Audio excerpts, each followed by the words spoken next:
Bismillahirrahmanirrahim. Assalamualaikum warahmatullahi wabarakatuh. Waalaikumsalam warahmatullahi wabarakatuh. Selamat pagi, salam sejahtera untuk kita semua. Om Swastiastu, Namo Buddhaya, salam kebajikan. Pemirsa Bincang Pengawasan yang berbahagia, senang sekali rasanya bisa berjumpa kembali dengan saya Muhammad Agus Kholik dalam acara Bincang Pengawasan.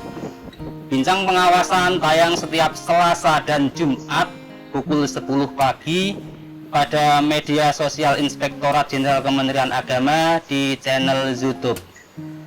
Pemirsa Bincang Pengawasan yang berbahagia, pagi ini kita akan membahas tentang hukuman disiplin PNS dan berita acara pemeriksaan atau BAP. Alhamdulillah, di tengah-tengah kita telah hadir narasumber kita. Beliau adalah yang terhormat Bapak Usop Rahman Hakim, auditor pada Inspektorat Investigasi. Sebelum mulai Pak, kita perkenalan dulu Pak Usop ini berasal dari mana, kemudian latar belakang pendidikannya dan proses dari CPNS, PNS kemudian menjadi auditor di Inspektorat Investigasi Pak. Baik, terima kasih Mas Agus. Ya Pak. Assalamualaikum warahmatullahi wabarakatuh. Baik, saya perkenalkan, saya nama Usop Rahman Hakim. Saya berasal dari Kabupaten Tasikmalaya, Provinsi Jawa Barat, Mas Agus.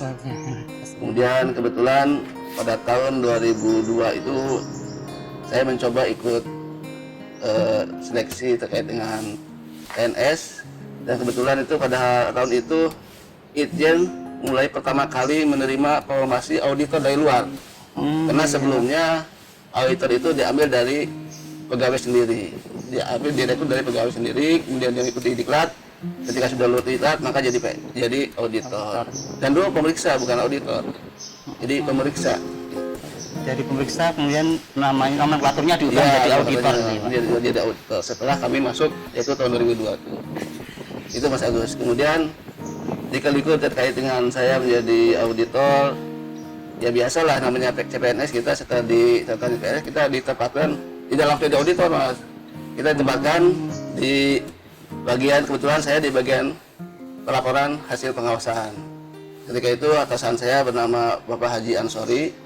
Beliau yang mendidik kami, mengajari kami tentang hal-hal yang terkait dengan laporan hasil audit tersebut. Itu mungkin. Kemudian diangkat menjadi auditor.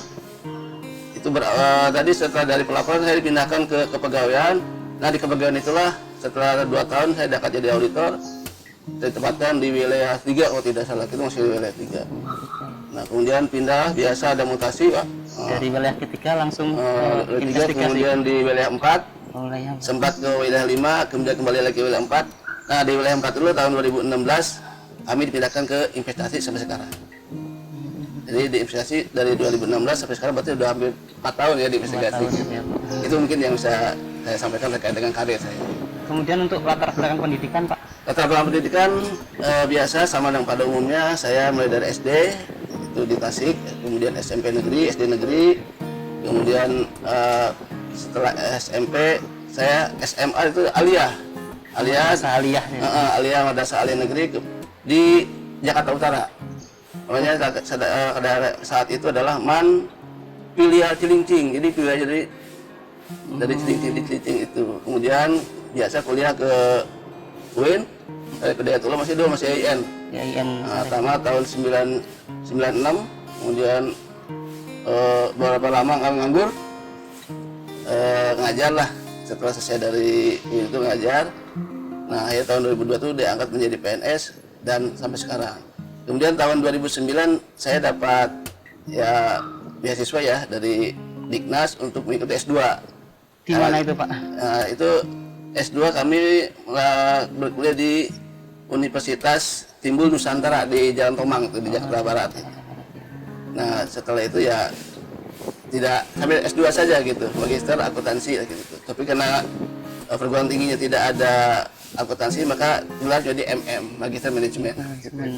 Itu saja terkait dengan pendidikan Mas Agus. Kemudian ini Pak, apa sih Pak yang menjadi dasar hukum dari hukuman disiplin PNS itu Pak? Oh gitu ya. Ini Mas Agus terkait dengan dasar hukum hukuman disiplin itu sebetulnya adalah PP 53 tahun 2010 tentang hukuman disiplin PNS. Nah kemudian ada turunannya ataupun pelaksanaannya terkait adalah Perka BKN nomor 21 tahun 2010 tentang pelaksanaan PP 53 tahun 2010 tersebut. Itu lebih rinci Pak Mas Agus. Tahapan-tahapannya dan sebagainya itu ada lebih jelas lah itu di Perka BKN 21 2010 tersebut. Kemudian apa sih Pak yang dimaksud dengan disiplin PNS itu Pak?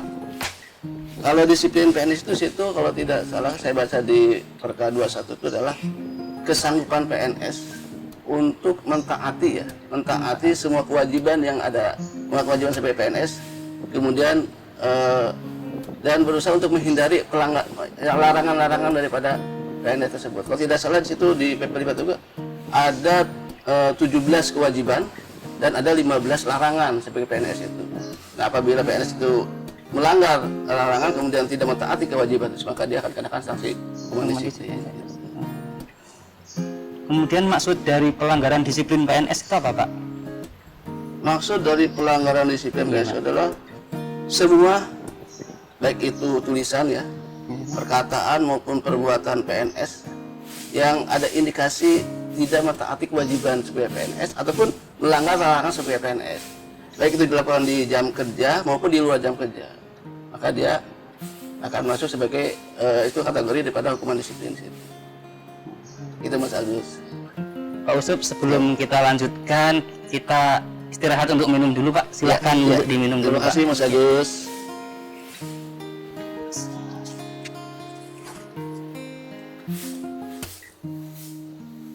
Wedang jahe Mas Agus. Wedang jahe Pak. Iya, sudah khas bincang pengawasan Pak. Iya Pak. Angin begitu.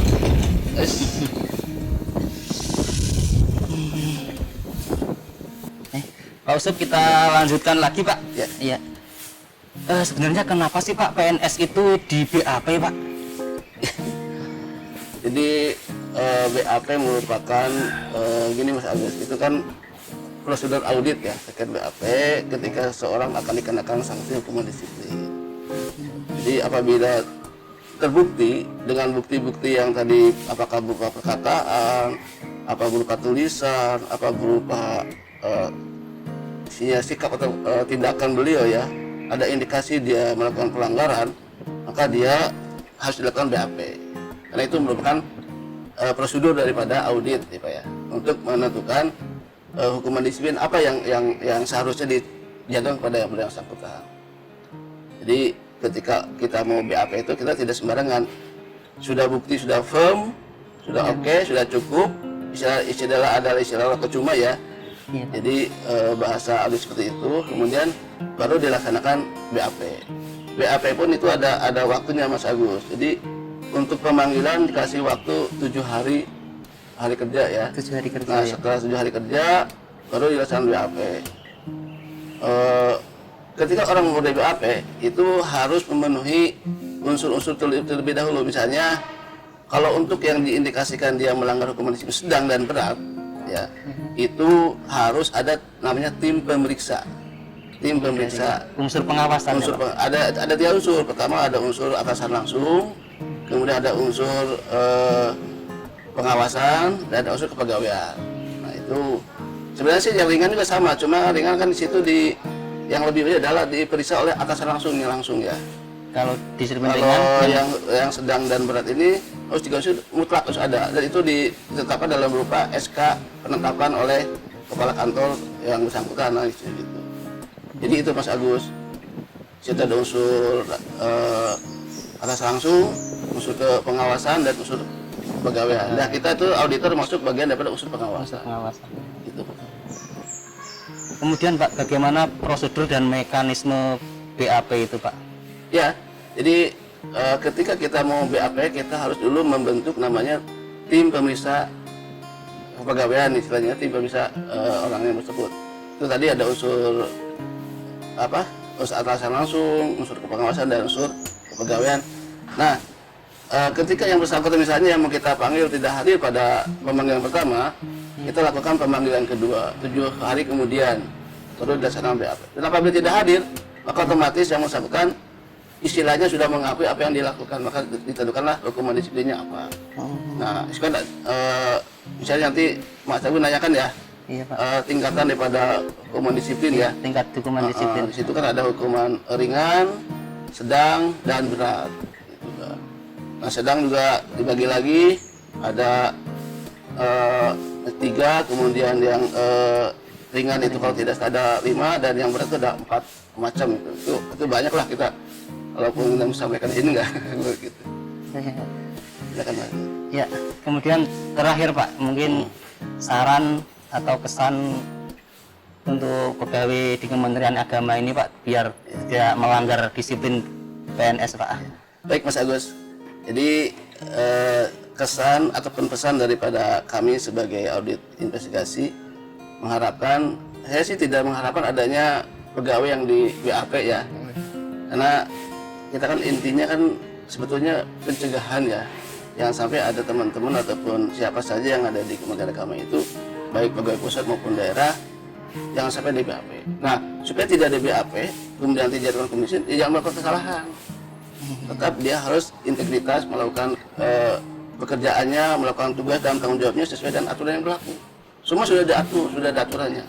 Nah, ketika ada pegawai yang coba-coba melanggar aturan tersebut, ya pasti akan dilakukan pemeriksaan, kemudian akan di BAP dan dijatuhkan hukuman disiplin.